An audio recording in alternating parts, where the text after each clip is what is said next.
Welcome to Lead with Clarity. This is a space for leaders who want to grow without losing themselves in the process. Each episode is a short reflection on leadership, influence, and the inner work that shapes how we show up for others. It's not hype, not noise, just clear thinking for the journey of leading well.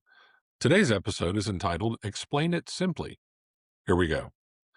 There's a test I give leaders sometimes. It's not a 360 assessment. It's not a competency model. It's actually much simpler than that. I ask them to explain their strategy in 2 sentences.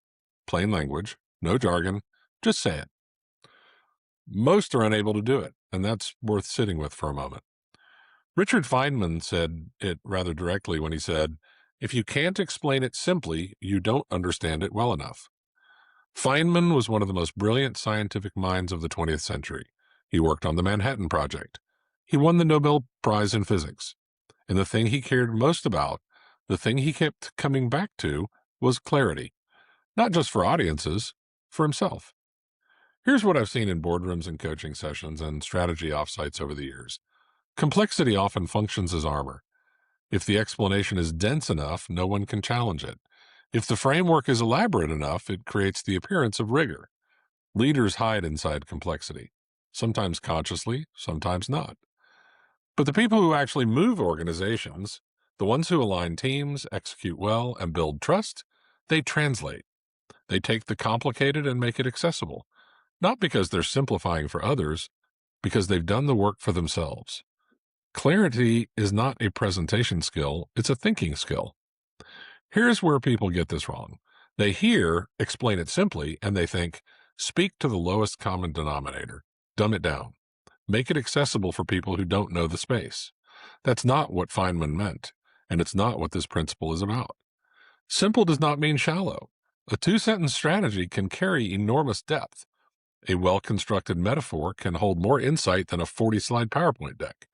Simplicity is the compression of mastery, not the absence of it. When someone reduces a complex idea into something clear and usable, they've done more intellectual work, not less. The reframe is this. Clarity is not the starting point. It's the destination. Most of us start with complexity. Ideas are messy when they first arrive. Markets are complicated. Organizations are layered. The early stages of strategic thinking should be complicated. That's appropriate. But somewhere in that process, a leader has to commit to the work of distilling, of asking, what is this, really? What matters here? What do people need to understand to move forward? That process of distillation is where the real thinking happens, and leaders who skip it, who stay in the complexity because it feels safe or smart, they pay for it in execution, every time.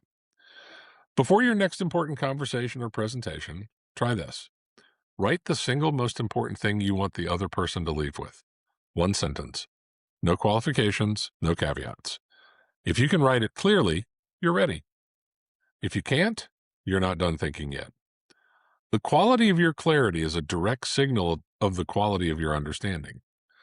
Feynman was not asking us to be simpler people. He was asking us to be more honest with ourselves, to close the gap between what we think we know and what we can actually articulate and defend.